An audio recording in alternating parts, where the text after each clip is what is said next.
Merci d'être avec nous sur les antennes de la télévision Burkina Info TV. Bienvenue donc sur nos antennes. Le rendez-vous, c'est tous les dimanches à partir de 20h30 et en rediffusion lundi, les mercredis et les dimanches dans la matinée. Bienvenue à l'émission Le Grand Déballage.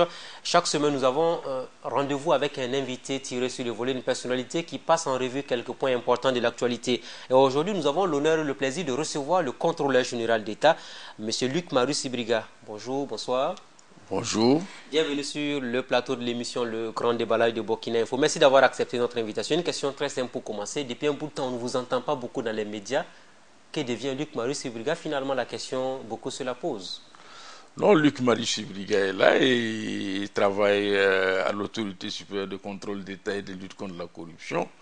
Mais le travail de contrôleur d'État est un travail de l'ombre.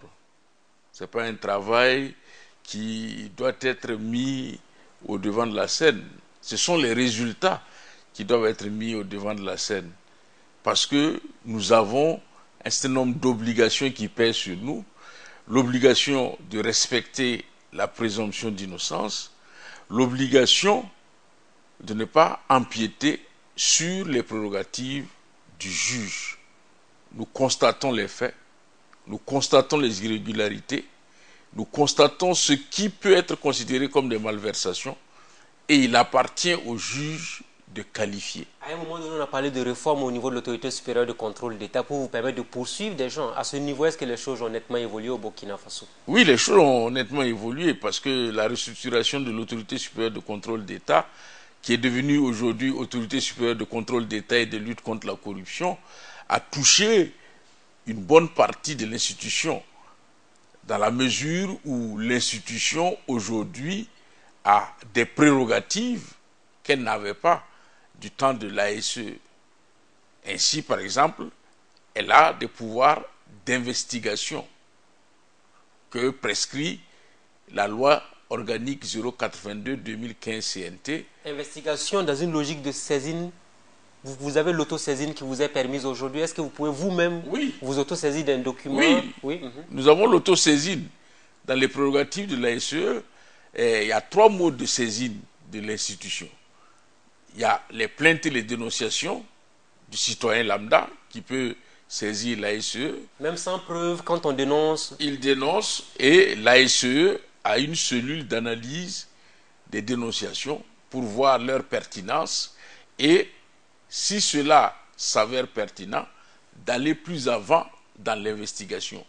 D'où la création d'un département enquête et investigation qui va se charger avec des enquêteurs qui ont, avec les contrôleurs d'État, le statut d'officier de police judiciaire. Ça veut dire que nous pouvons entendre des gens, nous pouvons garder des gens à vue pour faire surgir la vérité et les éléments de preuve que nous collectons. Vous pouvez les garder où? Dans vos locaux ou bien dans un commissariat ou une brigade de gendarmerie? Normalement, dans nos locaux, nous espérons qu'avec le nouveau siège de la SE... Vous êtes en train de construire une cellule actuellement. C'est ce que vous voulez nous dire indirectement? Ça veut dire que nous avons une salle de garde à vue. Parce que la garde à vue suppose que pendant un certain temps, on ait la possibilité d'interroger la personne et de lui permettre de se reposer pour reprendre l'interrogatoire. Et donc, pour l'instant, nous ne pouvons pas le faire dans les locaux actuels de l'autorité supérieure de contrôle d'État et de lutte contre la corruption, mais le siège dont la construction va commencer bientôt parce que une dotation budgétaire nous a été allouée cette année, va permettre de prévoir tous ces aspects et aussi d'autres équipements d'investigation parce que l'ASE devra utiliser les nouvelles techniques d'investigation, que ce soit les techniques d'investigation électronique, informatique, que ce soit les nouvelles techniques d'investigation pour la traçabilité et autres. Et tout cela suppose que l'ASE soit doté d'un certain nombre d'équipements qui lui permettent véritablement de faire face à la lutte contre la corruption. Revenons donc sur les différents modes de saisine. Vous avez commencé à énumérer. La saisine du citoyen. Oui. Il y a la saisine par les autorités qui peuvent nous charger de missions parce qu'ils veulent que nous auditions sur tel ou tel aspect de la question ou que nous fassions une investigation là-dessus. Et il y a l'autosaisine, c'est-à-dire que la SEE, par rapport à des questions qui se posent dans la société, par rapport à des problèmes qui sont soulevés, peut s'autosaisir d'un dossier pour le creuser plutôt et aller vers le rassemblement des preuves à soumettre au juge. Le seul pouvoir que nous n'avons pas, c'est le pouvoir de sanction. Nous ne pouvons pas sanctionner. Ça veut dire qu'une fois que nous avons rassemblé les preuves, une fois que nous avons fait notre rapport, nous transmettons notre rapport à la structure qui a été investiguée ou auditée et nous transmettons les rapports à la hiérarchie. Et la hiérarchie, c'est? La hiérarchie, c'est, si c'est une institution, c'est le président du FASO et le Premier ministre. Si c'est un ministère, c'est le ministre, le président du FASO et le Premier ministre. Et si c'est une structure de base, c'est le supérieur hiérarchique, le ministre, le Premier ministre et le président du FASO. Avant de revenir dans les moindres détails sur certaines de vos investigations, parlons de ce nouveau siège en construction ou le siège complémentaire, parce que c'est en annexe de votre bâtiment actuel. Est-ce qu'à ce niveau, les marchés ont été passés? Est-ce que vous pouvez promettre à la population qu'il y aura toute la transparence pour qu'il n'y ait pas de corruption dans la passation de ces marchés-là, justement? Mais oui, mais je pense que le concours d'architecture qui a eu lieu avant que je ne prenne la direction mais ça a pris trop de temps, c'est la question que l'on se pose. Mais oui, mais parce que l'État n'avait pas d'argent à nous donner. Et normalement, la construction aurait dû commencer depuis 2014. 2014, la dotation qui a été donnée a servi au concours d'architecture et à la réalisation d'un certain nombre d'études. 2015, sous la transition, on nous a dit qu'il n'y avait pas un COPEC pour les immobilisations. Et 2016, on nous a donné 50 millions. 50 millions, ça ne permettait pas de mettre même en œuvre un lot. Et donc, nous avons demandé, et c'est ce qui nous a été accordé, que, eu égard au retard accusé dans la construction du nouveau siège, que l'on puisse utiliser cet argent pour rénover l'ancien siège, étant entendu que nous resterons là encore peut-être 3 ou 4 ans. Mais nous sommes en train de faire du surplace, apparemment on n'évolue pas. Oui, mais le problème... Rénover au lieu de construire, là, est-ce que ce n'est pas un gaspillage d'argent finalement? Non, ce n'est pas un gaspillage d'argent dans la mesure où le bâtiment dans lequel la SEE se trouve est un bâtiment plus que trentenaire. Vous savez que ce sont les locaux de l'ancienne caisse de péréquation des prix des produits agricoles. Et donc, ce bâtiment, il y avait un certain nombre d'éléments qui ne fonctionnaient plus, les tuyauteries, et le système de câblage, et donc il fallait revoir tout cela. Et nous disons, si ce bâtiment est rénové, une fois que l'ASE va quitter ce bâtiment pour aller dans son nouveau siège à Ouaga 2000, un autre service public de l'État pourrait l'occuper. Et donc, ce n'est pas une perte. Au contraire, on permet à l'État de pouvoir ainsi rationaliser l'utilisation des ressources plutôt que de prendre 50 millions, soit disant qu'on va aller commencer la construction du siège, mais qui serait utilisé pour des travaux qui ne serviront même pas à cette construction. Le nouveau siège va coûter combien à l'État burkinabé? Le nouveau siège, je pense qu'il était prévu qu'il soit étalé sur 5 ans à raison de 5 milliards de francs qui va coûter à l'État. Est-ce que ce n'est pas trop pour un pays comme le Burkina Faso? Non, je ne dis pas... Est-ce que c'est le bâtiment qui va mieux lutter? Est-ce qu'il n'est pas opportun de trouver les moyens pour vos inspecteurs qui sont sur le terrain que de construire un bâtiment aussi énorme? Le problème, c'est que souvent, on pose le problème de l'opérationnalité des contrôleurs d'État, qui est un élément fondamental. Mais la sécurité des contrôleurs d'État est un élément fondamental également. À leur vie est menacée aujourd'hui, vous pouvez le dire. Aujourd'hui, si vous prenez le bâtiment dans lequel nous sommes, il n'a pas été conçu pour des structures de sécurité. Alors que nous manipulons des informations qui doivent rester secrètes. Nous n'avons pas une salle forte où nous pouvons garder un certain nombre de documents qui doivent normalement rester confidentiels.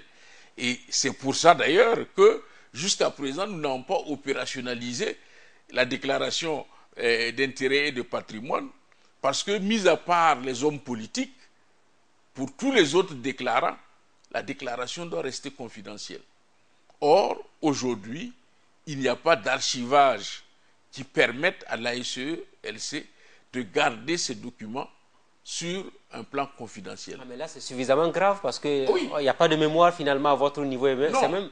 C'est même dangereux pour peut-être la conservation d'un certain nombre d'éléments Mais bien sûr, précieux. parce qu'aujourd'hui, on est obligé d'utiliser le support papier sur un certain nombre de documents qui, depuis des années, devraient constituer la mémoire de l'autorité supérieure de contrôle d'État et de lutte contre la corruption. C'est-à-dire qu'il faut encore trouver des ressources pour scanner tous ces rapports qui ont été produits pour pouvoir reconstituer la mémoire. Parce qu'aujourd'hui, vous avez des rapports qui sont entassés dans des salles et qui fait que si un contrôleur d'État doit faire un travail sur une institution dans laquelle déjà, il y a 2 ans, 3 ans, on a fait un contrôle, il devient difficile pour lui de trouver ce document. Que faites-vous avec le numérique finalement? Nous sommes à l'heure de l'informatique aujourd'hui. Il faut évoluer, il faut innover. Mais bien sûr, mais c'est pour cela l'ensemble des moyens que nous demandons et ce siège devrait nous permettre d'avoir un système informatique de référence.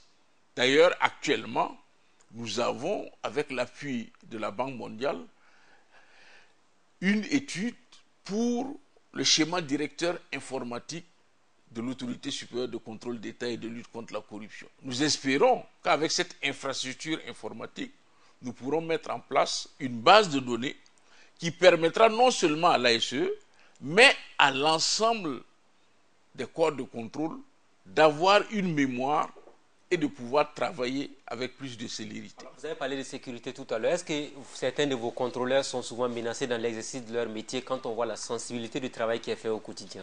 Disons que pour l'instant, nous n'avons pas eu de menaces ouvertes. Mais les menaces voilées, ça, les contrôleurs d'État les vivent au quotidien. De quelle nature, par exemple? Les menaces voilées, c'est de dire, bon, on verra ce qu'on fera de votre travail. On se verra ailleurs. Est-ce que vous voulez dire que souvent ils sont nargués par certains responsables d'institutions dans ce pays-là? Bien sûr, puisque certains tendent à remettre en cause l'objectivité des contrôleurs d'État. Or, les contrôleurs d'État sont, du point de vue de leur travail, dans une situation où ils assument des responsabilités très grandes. Ils ne sont pas manipulables, corruptibles, pas du tout, pas possible? Je ne dirais pas qu'ils ne sont pas corruptibles. Je dirais qu'ils sont dans une situation où ils peuvent résister à la corruption si tant est qu'on améliore leur situation. Je vous donne un exemple. Le contrôleur d'État n'a pas le droit de faire de la politique. Le contrôleur d'État n'a pas le droit de migrer pour aller dans un autre service. S'il trouve, par exemple, dans une institution internationale, il demande une disponibilité, il y va, et puis s'il finit, il revient, comme tout fonctionnaire. Donc, il y a des obligations qui pèsent sur eux. De plus, ils ont des problèmes de responsabilité. Imaginez-vous que, normalement, chaque contrôleur d'État devrait être détenteur d'une arme de poing, parce que c'est prévu dans les textes. Mais à ce jour, ce n'est pas une réalité. Les bureaux des contrôleurs d'État, ce sont des bureaux de simples fonctionnaires. Et ce n'est que tout dernièrement que les contrôleurs d'État ont été dotés d'ordinateurs de travail de l'institution. Sinon, ils travaillaient avec leur ordinateur, avec tous les risques que cela comporte.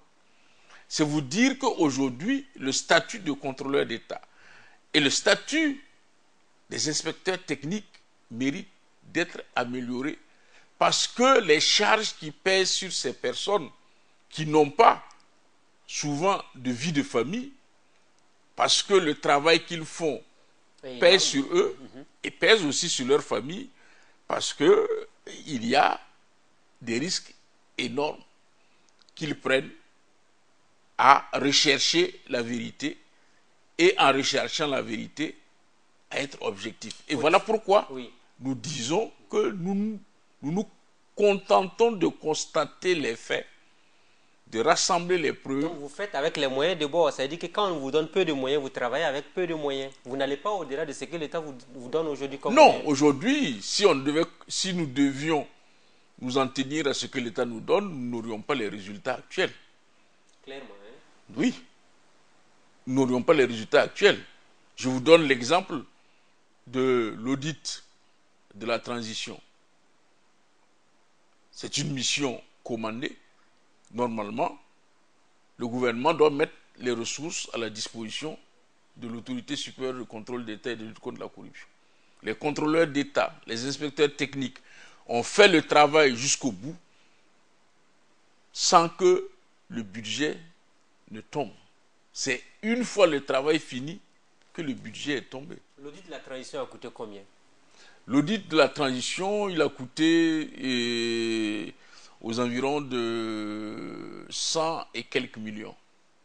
Juste pour auditer la transition politique. Oui, parce que cela a mobilisé plus d'une centaine de personnes qui ont travaillé sur les différents ministères et les institutions. On a l'impression que finalement c'est votre manière à vous aussi de récupérer votre fonds commun. Parce que là, on vous donne un travail qui fait partie de vos prérogatives et il faut encore vous payer pour le faire. Non. Cela n'est pas...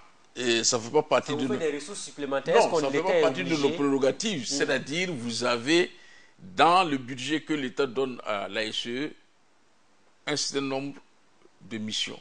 Il y a les missions programmées par l'ASE qui sont les plus importantes et pour lesquelles l'ASE dispose d'un fonds d'intervention. Et il y a les missions commandées. Parce que nous faisons notre programme de travail. Quand le gouvernement maintenant vient et nous dit « je veux que vous fassiez tel travail à côté », ce travail n'a pas été prévu dans le budget de l'ASE. Donc c'est un travail supplémentaire qu'il faut rémunérer. C'est un travail supplémentaire qu'on nous donne et dans lequel nous devons trouver des moyens pour le carburant, pour le déplacement des contrôleurs d'État. Si c'est en dehors de Ouagadougou, pour leur logement, etc., c'est ça qui fait que ça coûte de l'argent. Elle peut me dire que vous n'avez pas eu les résultats de la transition, oui, ça a été publié. Oui, on a vu des décharges, notamment liées à la gestion de la primature avec le Premier ministre, l'ex-Premier ministre. Ça a été publié, ça a été publié. Mais dans les journaux surtout. Non, il y a eu une conférence de presse, il y a un document de synthèse qui a été publié. Et comme je vous dis, il est certain que quand vous avez des faits que vous réunissez, ces faits-là, il appartient au juge de les qualifier et de sanctionner. En ce moment, vous devez préserver la présomption d'innocence de la personne. Préserver la présomption d'innocence, c'est de ne pas dire un tel a volé, un tel a pris de l'argent, un tel. Mais c'est de dire, dans notre contrôle, nous avons constaté tel fait, telles irrégularités. Et souvent, ces irrégularités ne sont pas des malversations. Il peut y avoir irrégularité sans qu'il y ait malversation. Mais la plupart du temps, dans les irrégularités, il y a des malversations parce que la tentation est grande de ne pas appliquer les textes pour prendre les choses pour soi. Mais maintenant, l'infraction sa qualification relève de la compétence du juge. Alors, parlant de la transition, l'audit que vous avez eu à mener au niveau de la primature, c'est le dossier le plus emblématique que les Burkinabés ont connu, les décharges et autres. Finalement, au niveau de la primature, sous la transition, c'était une gestion catastrophique. Apparemment, c'est ce que vos équipes ont constaté. Non. Sous Yacouba Isaac Zida. Nous avons constaté qu'il y avait effectivement des sommes qui étaient prises sur la base de simples décharges et que le processus qui devrait faire intervenir le DAF et autres n'était pas appliqué selon les règles. Parce que l'argent public, on doit toujours rendre compte quand on utilise l'argent public. Et c'est pour cela a été noté et relevé. Et dans tous les ministères, la même chose pour l'utilisation du carburant. La même chose pour les comptes de dépôt. Dans la plupart des ministères. Oui, parce que c'est suite à l'audit de la transition que une réglementation a été prise pour le carburant et le téléphone. Parce qu'il n'y avait pas une règle qui disait comment on gérait le carburant. Donc, vous voulez dire qu'au-delà de Yacouba Isaac Zida, les autres ministres de la transition aussi en ont profité? Non, c'est un système qui existait avant la transition. C'est-à-dire l'administration, de la manière dont elle fonctionnait, il n'y avait pas de règles homogènes sur la gestion du carburant, par exemple. Vous aviez dans certains ministères où il y avait un texte qui répartissait le carburant. Vous aviez dans d'autres où ce qui était prévu était le double de ce qui était prévu dans l'un des ministères. Et en plus de ça, nous avons constaté que des responsables, en plus de la dotation normale qu'ils avaient, ils avaient une autre dotation supplémentaire qui n'était pas prévue par un texte. Là, ça devient quoi? Un détournement, un abus? C'est un abus. C'est un abus puisqu'il n'y a pas un texte homogène sur lequel nous pouvons dire ce monsieur, il a pris plus qu'il ne fallait. Mais qui le lui donne? Est-ce que finalement ce n'est pas une chaîne aujourd'hui qui est pourrie, qu'il faut démanteler? Oui, mais c'est pour cela l'audit de la transition a permis que le gouvernement de M. Thieba prenne des dispositions pour la gestion du carburant et la gestion du téléphone. Après la primature avec Yacouba Isaac Zida et les décharges, à la présidence du Faso, qu'est-ce que vous avez trouvé? Disons qu'à la présidence du Faso, nous avons trouvé qu'il y avait aussi là une gestion qui ne suivait pas les règles élémentaires de la gestion des fonds publics. Vous avez des prestataires aujourd'hui qui ont travaillé à la présidence du Faso et qui n'avaient aucun contrat. Sous la transition? Pas sous la transition, parce que nous avons fait l'audit de la présidence du Faso à la demande du président Kafando. Et les prestataires, et aujourd'hui même, la dette intérieure irrégulière de l'État est faite de ces prestations qui sont faites sans contrat et qui font que, normalement, un DAF ou un directeur des infrastructures qui vient, vous travaillez, vous n'avez pas de contrat, il considère que l'État ne vous doit rien. Alors que la prestation est réelle. S'il n'y avait pas eu nettoyage de la présidence du Faso, je pense que la présidence du Faso aurait été dans un état d'inaccessibilité avancée. Mais ces personnes ont travaillé sans contrat, avec de temps en temps des décharges qu'on le faisait pour leur donner de l'argent. C'est suffisamment grave pour une institution qui se veut quand même un exemple de gouvernance comme la présidence du Faso. Bien sûr, nous avons tiré la sonnette d'alarme. Il y avait même d'autres aspects où des personnes qui n'étaient pas des comptables géraient des comptes de dépôt.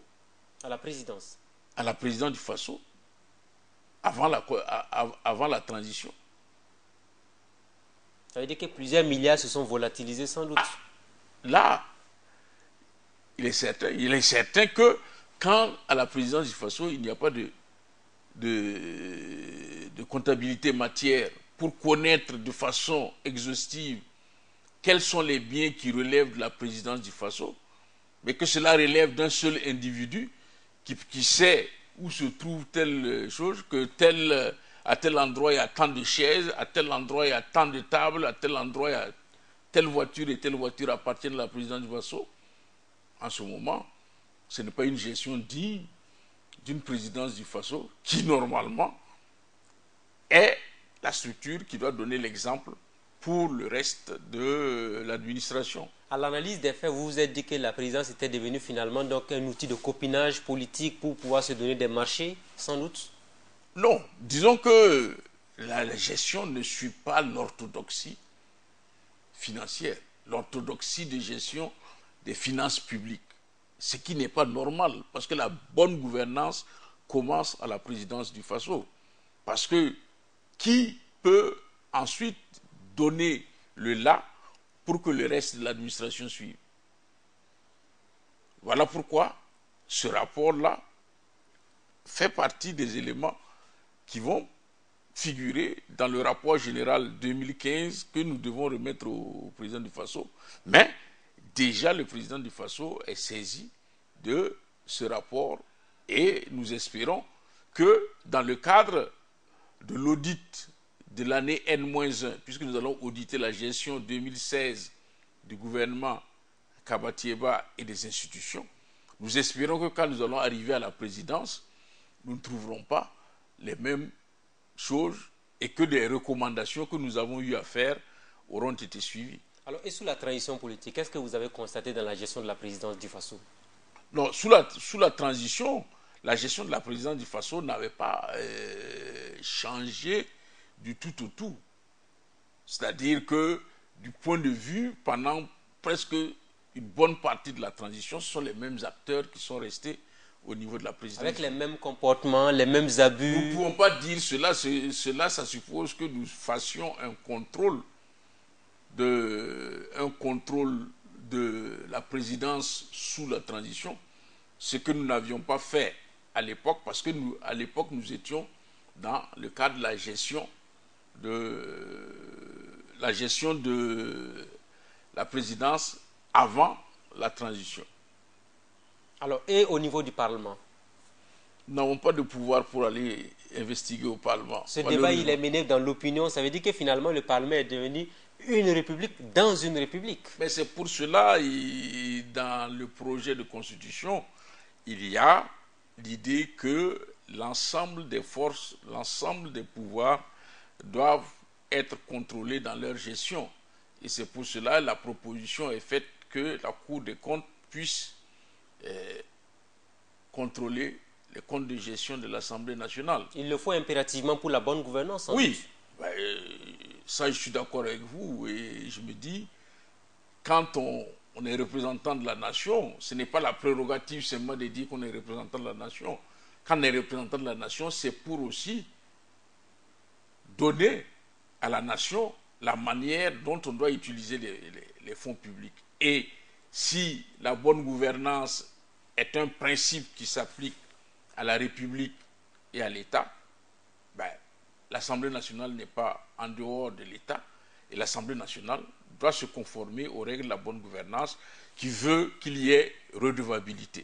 Or, dans ce sens, les députés veulent que, dans une tradition jacobine telle qu'on l'a connue en France et autres, que ce soit les députés eux-mêmes qui fassent leur audit. Il y a un audit interne, on peut être d'accord, mais il faut aussi un audit externe pour la crédibilisation des audits internes. Il faut impérativement y remédier parce qu'à cette allure, l'Assemblée serait une caverne d'Ali Baba où chacun va faire ce qu'il veut. Parce que le contrôle interne n'est pas très souvent rassurant. Oui, mais c'est pour cela, partout, il y a un contrôle externe. Par exemple, si vous prenez l'autorité supérieure de contrôle d'État et la Cour des comptes, l'autorité supérieure de contrôle d'État, c'est le contrôle interne. Et la Cour des comptes vient pour le contrôle externe.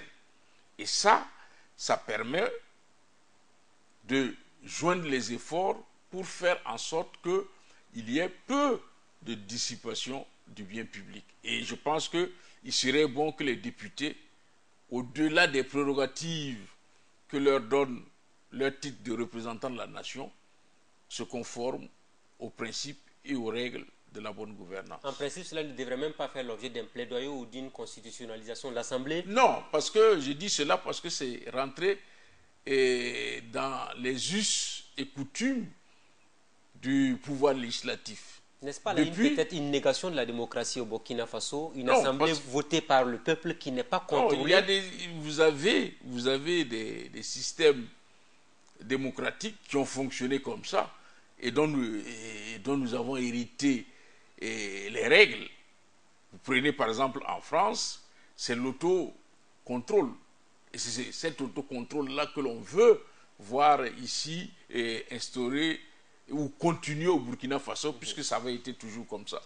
Donc, c'est pour cela, nous disons, il y a intérêt à utiliser un certain nombre de mécanismes que nous trouvons dans les systèmes anglo-saxons qui permettent véritablement, au-delà du titre et de la légitimité du député, que le député puisse être contrôlé, tout comme quand il fait la loi, il peut être contrôlé par le Conseil constitutionnel qui dit si sa loi est conforme ou non à la Constitution. À vous écouter attentivement, on a l'impression que le député finalement s'est arrogé un super pouvoir. À la rigueur, il va même au-delà du vous savez que c'est au XXe siècle que le pouvoir du député a été encore encadré. Sinon, le député pouvait tout faire parce qu'il est le représentant du peuple. Il n'était même pas question... Pas plus que le président aussi, qui est le représentant du peuple, mais lui, il se fait auditer par exemple, une institution comme l'autorité supérieure de contrôle d'État. Mais je veux dire, dans la conception de la représentation nationale, le député a été pendant longtemps le centre du pouvoir. Ce n'est que récemment que le président, par l'élection au suffrage universel, est devenu un personnage qui a une légitimité populaire. Sinon, le président, dans les régimes parlementaires, est élu par le Parlement. Et donc, c'est le Parlement qui est le cœur du pouvoir. Donc, aujourd'hui, nous le disons parce que nous avons une autre légitimité populaire, à savoir celle du chef de l'État, qui est d'ailleurs une légitimité nationale, populaire et nationale, en face de légitimités populaires qui sont des légitimités d'un certain nombre de circonscriptions.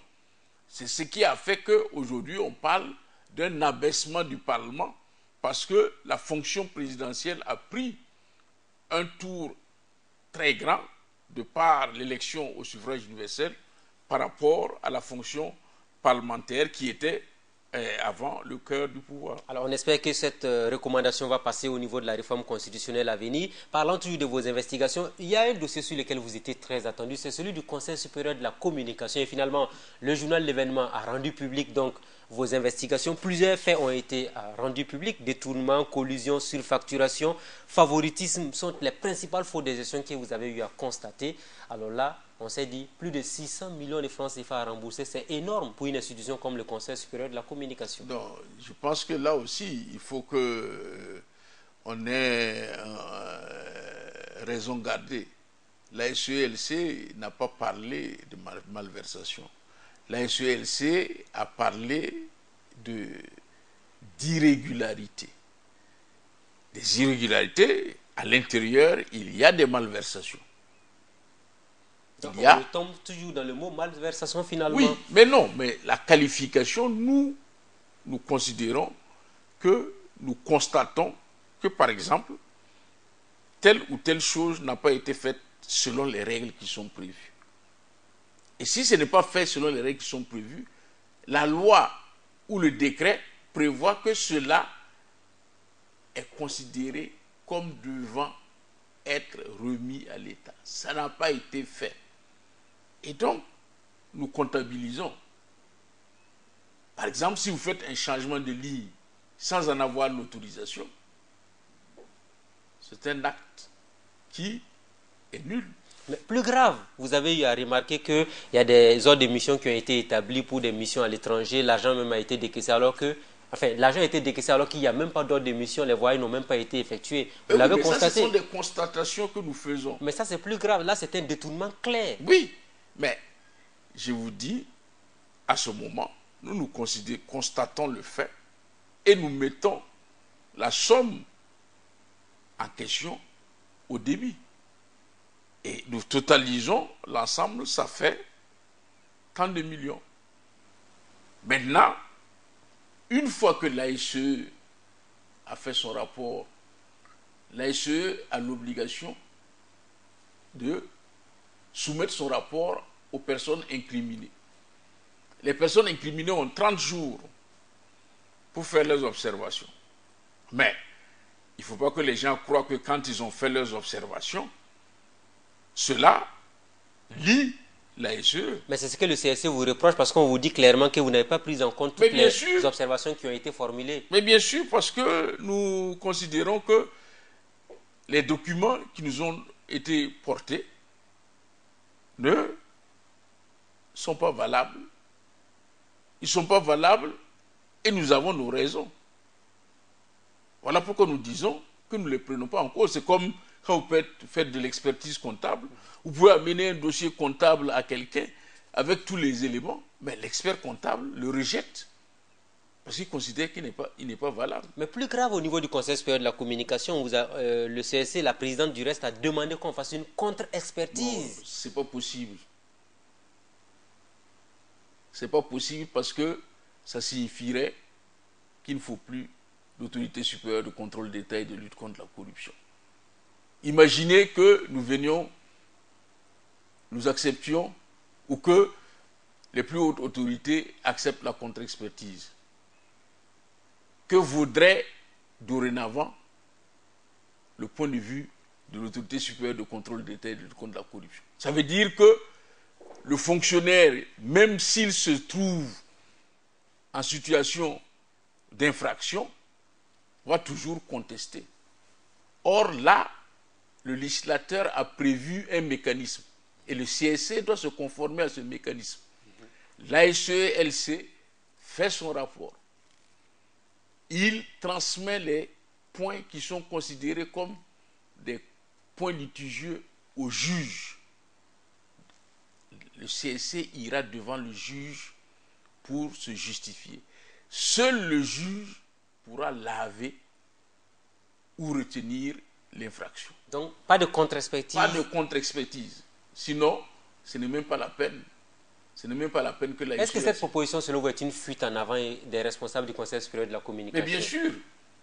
Mais bien sûr, dans la mesure où on sait qu'il y a une suite judiciaire et que même tous ceux qui ont été mis en cause par l'ASE, vous avez bien vu, bon nombre de responsables de l'ancien régime par rapport au dossier qu'on a eu, ils attendaient que l'on mette en place la haute cour de justice pour pouvoir se défendre.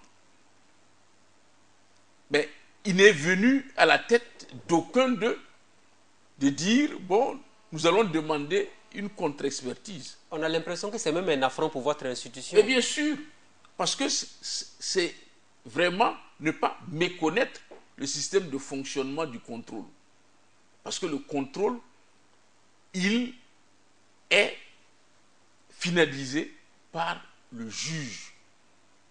Donc c'est devant le juge que l'on va pour se blanchir ou pour être accablé. L'ASE, quand l'ASE fait son rapport et qu'il rend son rapport, est-ce qu'il vient attraper quelqu'un pour aller le mettre en prison? Non. L'ASE transmet ses dossiers à l'autorité et il transmet ce qu'il considère comme pouvant être des infractions au juge. Seul le juge a la possibilité de délier ou de lier. Alors donc pour vous aujourd'hui c'est l'occasion d'interpeller les présidents d'institutions, les ministres à bien gérer que de rester là à demander des contre-expertises inutilement. Bien sûr, parce que nous ne disons pas que les personnes, quand nous faisons nos rapports, nous ne disons pas que les personnes ont pris l'argent pour eux. Et il y en a qui confondent que la fin justifie les moyens. Non, la fin ne justifie pas les moyens. Vous pouvez avoir réussi des élections, mais la manière dont vous êtes passé pour réussir les élections ne suivent pas les règles. Mais le CSC a dit qu'ils ont été félicités par les Mais bien sûr, chancelleries. pour le résultat qu'ils ont eu. Mais comment ils ont atteint ce résultat? Mais la preuve est là. La preuve est là que les règles de la gestion des fonds publics, les règles ont été violées. Ça, c'est pas nous n'inventons pas. Il y a des règles qui sont posées et nous regardons si vous avez respecté les règles ou pas.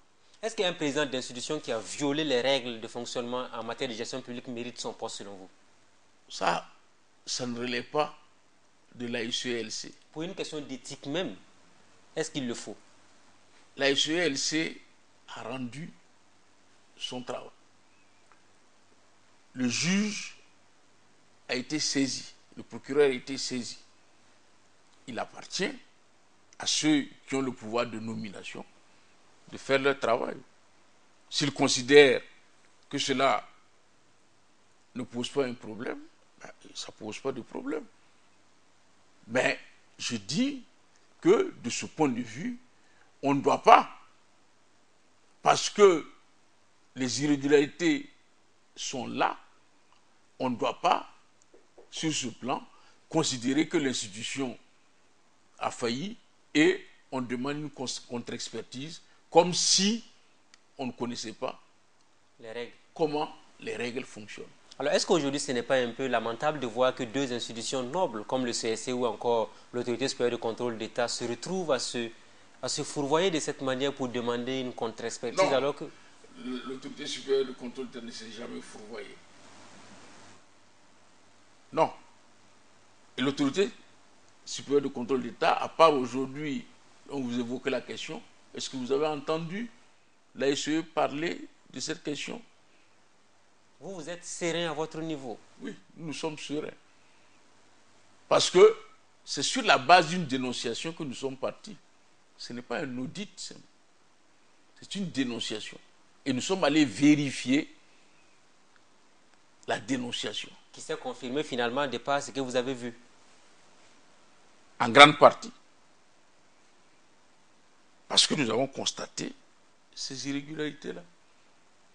Et nous avons, dans le cadre de notre travail, la possibilité de demander à la gendarmerie son concours pour approfondir certains aspects. Chose que vous avez du reste eu à faire. Chose que nous avons fait depuis le mois de février en saisissant la gendarmerie. Elle vous rend compte régulièrement de ces différentes missions? Bien sûr. Et à l'heure où nous sommes aujourd'hui, qu'est-ce que la gendarmerie a pu faire sur le dossier du Conseil supérieur de la Ah, la gendarmerie, voilà pourquoi nous disons que nous sommes sereins. Parce que la gendarmerie confirme pas mal d'éléments que nous avons constatés. Les têtes vont tomber sans doute dans les jours à venir. Ça, c'est le rôle du juge. Nous continuons l'émission rapidement. Alors, il y a eu un débat qui a été mené au niveau de l'Assemblée nationale. On se rend compte que le président de l'Assemblée avait même souhaité qu'on baisse un peu les budgets qui étaient alloués aux autorités de contrôle, notamment l'autorité supérieure de contrôle de l'État et de lutte contre la corruption. Est-ce que cela vous a un peu choqué d'entendre cela au niveau de la représentation nationale? Non, ça ne m'a pas choqué dans la mesure où nous avons constaté que c'était méconnaître ce que l'ASE était. Parce que à l'époque, on nous a donné les intentions d'avoir un budget de 14 milliards de francs. Alors que dans le texte de la SELC, le budget de l'article 59 dit que le budget de l'ASE ne peut être inférieur à 0,1% du budget national. Ce n'est pas vous qui l'avez écrit. Donc, du coup, ça est dans la loi organique. Votre responsabilité est totalement soft. On dira que c'est nous, dans la mesure où la loi organique, les réflexions et tout pour la loi organique sont venues de l'ASE avant d'être portées en termes de loi au niveau du Parlement. Le Parlement aurait pu le rejeter tout simplement, ce mais projet de loi. Là encore, on peut dire que c'est un Parlement, comme disent certains, c'est un Parlement qui n'était pas normal. C'est un Parlement, c'est le CNT qui a voté, et donc le CNT n'était pas un Parlement où les gens avaient la tête, comme certains disent, sur les épaules. Ils ont voté cette loi de 0,1. Et d'aucuns disent, on n'a jamais vu ça dans le monde, on n'a jamais vu, comme si nous devons vivre sous des conservatismes. Sur le plan international, on voit à l'ONU, l'ONU affecte une partie de son budget à telle ou telle activité. Et si nous voulons la bonne gouvernance, si nous ne voulons pas aller faire une diplomatie alimentaire, de quémander de l'argent partout, en laissant l'argent que nous allons quémander être dilapidé, nous avons intérêt à avoir un contrôle et une lutte contre la corruption qui soit efficace. Donc pour vous, c'est un faux débat qu'il ne faut même pas mener dans ce pays-là. C'est un faux débat, dans la mesure où, si on veut avoir des finances saines, si on veut utiliser rationnellement l'argent de l'État, il faut du contrôle. Suivez ce qui se passe actuellement en France, avec le nouveau président qui vient d'arriver. Qu'est-ce qu'il a posé comme principe? Le durcissement de l'éthique, le durcissement des règles de la gestion des finances publiques. Pourquoi? Parce qu'il sait que la France est dans des problèmes et que si on laisse filer et que l'argent s'en va, ben, on sera obligé de s'endetter et ce sont les générations futures qu'on hypothèque. Voilà. Au Burkina Faso, on aurait pu éventuellement donc retomber dans la même situation. Alors, parlez-nous un peu de vos difficultés avec le Parlement, parce que dans la déclaration des biens des députés, beaucoup d'irrégularités aussi ont été enregistrées à ce niveau apparemment. Non, parce que dans la déclaration des députés, il faut tenir compte de deux choses. Actuellement, les députés ont fait, la plupart des députés ont fait leur déclaration sur la base du fichier qui leur avait été transmise. Qui a été transmise par le Conseil constitutionnel. C'est-à-dire, c'est le fichier du Conseil constitutionnel. Et donc, ce fichier-là, ce formulaire de déclaration n'est pas complet selon les règles prévues par la loi 04. Et c'est pour cela que nous avons fait un nouveau formulaire, mais qui n'est pas encore entré en vigueur. Il y a un seul des parlementaires qui a fait sa déclaration sur la base de ce formulaire. Et c'est Maître Benewende Sankara. Et vous invitez les autres à faire autant, pour plus de transparence et de bonne gouvernance. Oui, mais pour le fait qu'ils aient fait la déclaration, comme les ministres et autres, ils aient fait la déclaration sur l'ancien formulaire, en ce moment, il y a un certain nombre de renseignements qui ne sont pas prévus dans l'ancien formulaire et qui sont dans le nouveau formulaire. Et les maires aujourd'hui, parce que les maires aussi doivent déclarer leur bien. Oui, je vous ai expliqué tout à l'heure que aujourd'hui, la SELC n'a pas les moyens de gérer les déclarations d'intérêt et de patrimoine sous forme papier. Parce que le nouveau formulaire, il fait 20 pages. Et la loi dit toute personne doit remplir 3 formulaires. Vous imaginez que ça fait par personne 60 pages. Ces 60 pages, vous les multipliez par au minimum 10 000 personnes qui sont assujetties. Où est-ce que la SELC garde? Vous aurez peut-être même un quinquennat pour vérifier la véracité des déclarations qui ont été formulées par les uns et les autres. Voilà pourquoi aujourd'hui nous pensons passer à la déclaration électronique qui nous permettrait, avec un certain nombre de paramètres, de pouvoir vérifier pas mal d'éléments. Alors, est-ce que l'argent qui a été mis en avant, les 14 milliards environ et tout, est-ce que ce n'était pas une manière aussi de vous décourager, vous, Luc Marius Brigade, monsieur maire propre, que beaucoup ont salué du reste, est-ce qu'au fil du temps, vous n'êtes pas un peu découragé de la tenue des événements à l'autorité supérieure de contrôle de l'État? Mais non, parce que si moi je suis découragé, que diraient les contrôleurs d'État? Mais il y a des méthodes quand même pour vous mettre dans des situations difficiles. Quand on avance des histoires de fonds et tout. Non, parce que les 14 milliards n'étaient pas fondés, il n'en a pas besoin, parce que c'est une méprise. On a cru que c'était 1% du budget. Mais alors que quand vous prenez le budget de l'État qui fait, je crois, 2000 milliards de francs, les 0,1%, c'est 2 milliards de francs pour une année. Donc ce n'est rien d'extraordinaire. Si vous considérez par rapport au fonds que la SE fait rentrer, je vous donnerai simplement un exemple. La SELC a fait tout récemment un contrôle sur les avantages au niveau local, au niveau de 12 régions concernant le ministère de l'Éducation et le ministère de la Santé pour les questions de logement et autres. Et le trop perçu s'élève autour de 1,2 milliard 1,2 milliard que l'État perd par an. C'est énorme. Dans un pays où on vous dit qu'il n'y a pas de ressources et tout. Oui, parce que vous avez des gens qui ont leur indemnité de logement et qui sont logés par l'État. Parce que, quelque part, on leur a fait une attestation de non-logement qui leur permet de bénéficier. Et ça permet à l'État de prendre des mesures pour rationaliser le mode de gestion. Ensuite, il y a une mesure qui a été prise il n'y a pas longtemps, dont on a parlé dans les médias, le fait du transfert des logements du ministère de l'Éducation aux communes. Cela est une recommandation de l'ASELC parce que sur le terrain, l'État n'entretient pas les bâtiments. L'indemnité de logement qui est normalement servie, c'est autour de 40 et quelques mille francs. Et vous avez des bâtiments délabrés dans lesquels il n'y a même pas de mur d'enceinte, il n'y a même pas de WC, etc. Et si vous êtes logé là, vous n'avez pas le droit à l'indemnité de logement. Donc, il faut rectifier le tir pendant qu'il est temps. Et voilà.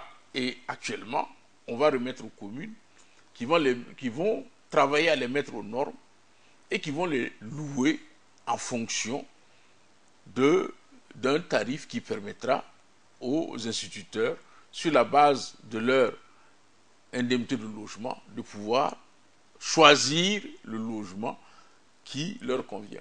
Alors, Luc-Marie Subiga, est-ce qu'avec le temps, vous commencez à vous poser des questions sur votre départ de la tête de cette institution? Mais oui, dès que je suis arrivé, cela était déjà dans mon viseur. Malgré les avantages, le salaire bon, et oui, tout. Je pense que je suis, de ce point de vue, c'est acté, puisque toute la restructuration de l'ASELC va déboucher sur la désignation d'un nouveau contrôleur d'État. Et vous êtes impatient que ça arrive, hein, apparemment? Non. Ce pourquoi je suis impatient, c'est que cette restructuration arrive à terme. Au moins, le Burkina Faso bénéficiera d'une institution qui, aujourd'hui, est considérée comme une institution de référence de par sa construction. Parce que, imaginez-vous que ce serait une première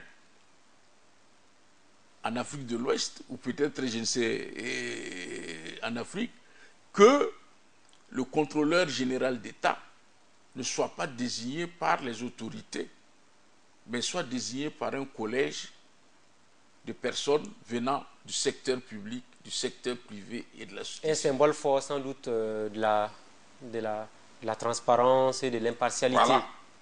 Et qu'il aura un mandat, il aura un mandat unique de 5 ans pour éviter encore qu'il y ait des collusions et qu'il y ait la tentation de rester pour les avantages et les sinécures.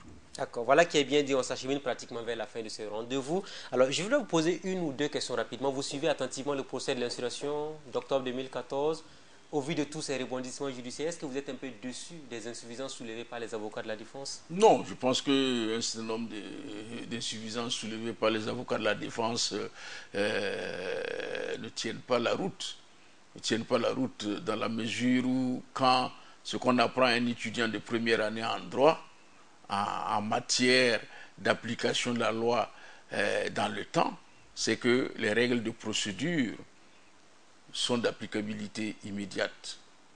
Ce sont les règles qui concernent les peines qui ne peuvent pas être rétroactives. Donc, de ce point de vue, alors pour la question du double degré de juridiction, j'ai dit il y a beaucoup d'avocats qui aujourd'hui découvrent le double degré de juridiction, mais qui plaident tout le temps devant les assises où on condamne des criminels, mais qui n'ont pas la possibilité que leur sort soit revu par un autre tribunal. Donc, ils peuvent qu'aller en cassation. Donc, de ce point de vue, il aurait fallu que l'on refasse la loi sur la haute cour de justice pour cela. Or, la loi sur la haute cour de justice ne date pas d'aujourd'hui. Quant à la question de saisir le juge constitutionnel pour la constitutionnalité, il est donné, il est loisible aux justiciables de saisir le juge constitutionnel, puisque aujourd'hui le juge constitutionnel, avec les réformes, peut être saisi par les citoyens. Donc je pense que de ce point de vue, ça fait partie des effets de manche dans un procès. On dit parfois, quand le fond n'a pas d'argument, il utilise beaucoup la forme. Et c'est ce qui se passe actuellement. Oui, je dis... Ça vous désole, vous qui avez été au devant de la lutte pour l'insurrection d'octobre 2014? Non, je dis ça fait partie du jeu de la justice. Que l'on peut comprendre aisément sans doute. Oui, peut-être que le citoyen lambda ne comprend pas, mais quand on est avocat, on use et parfois on abuse d'un certain nombre de subterfuges pour retarder l'échéance. Mais ça fait partie du jeu qui existe puisque les procédures et les voies de recours sont faites pour être utilisées. Et c'est ça aussi qui fait aussi la question du rapport entre l'avocat et le juge, c'est de pouvoir trouver des voies qui puissent convaincre le juge et déstabiliser parfois le juge pour que sa main ne soit pas très lourde pour son client. Alors, vous regardez les journaux actuellement, beaucoup de dénonciations, 200 millions par-ci, 400 millions par-là. Est-ce que tous ces dossiers-là vous intéressent particulièrement? Mais oui, nous sommes très contents. Nous sommes très contents dans la mesure où aujourd'hui, le degré de dénonciation que nous recevons, nous, à l'autorité supérieure de contrôle d'État et de lutte contre la corruption, et que nous n'arrivons même pas à traiter en temps réel, montre que les citoyens sont soucieux de la bonne gestion des finances publiques. Et voilà pourquoi il nous faut au Burkina Faso une loi sur les lanceurs d'alerte. Parce qu'on dit dénonciateur, ça a une connotation péjorative. Parce que dans la société, on dit le dénonciateur, c'est le mauvais type et autres. Alors que là, les dénonciations qui sont faites, c'est pour l'intérêt général et le bien commun. Et pour ça, il faut les protéger. Il faut les protéger. Déjà dans la loi 082, il y a une disposition qui dit que l'ASE doit prendre les mesures nécessaires en rapport avec les autorités pour protéger les personnes qui l'informent d'un certain nombre de mauvaises gestions. Mais je dis, il faut au Burkina Faso une loi sur les lanceurs d'alerte pour permettre véritablement que le bien public et l'intérêt général reviennent au premier plan. Une dernière question en 30 secondes. Comment vous vivez aujourd'hui l'actualité sur les réseaux sociaux? Parce que la vie de la nation tient souvent sur les réseaux sociaux. Vous la suivez disons comment? Que je ne suis pas très réseaux sociaux. Vous n'avez pas de compte Facebook et Twitter? Non, pas du tout. J'ai un compte Facebook, mais je ne sais pas comment l'utiliser. Donc, ça vous dit très peu de choses. Bon, quand je l'ouvre, je vois qu'il y a quelqu'un qui a envoyé. On me dit qu'aujourd'hui c'est l'anniversaire d'un tel qui est mon ami et tout. C'est tout ce ça ne va pas au-delà. C'est tout ce que je sais faire. Je ne sais pas avoir une page où je poste des informations ou autre. Non. Il va falloir s'y mettre parce que c'est là où on trouve les jeunes aujourd'hui. Oui, on trouve les jeunes sur les réseaux sociaux, mais également aussi on trouve tous les abus sur les réseaux sociaux où véritablement, en se cachant derrière l'anonymat, on peut véritablement développer des idées qui ne sont pas des idées qui permettent un véritable débat pour faire avancer la société. On s'arrête là pour aujourd'hui. Merci à vous. Merci beaucoup de m'avoir invité. Aux fidèles téléspectateurs de Burkina Info, ainsi prend fait le rendez-vous de ce jour. Notre invité du jour était le contrôleur général d'État, Luc Marius Ibriga. Très bonne suite de programme à tous et à toutes. C'est la deuxième fois qu'il passe sur notre plateau et nous lui disons grand merci. À très vite sur nos antennes. Bonsoir.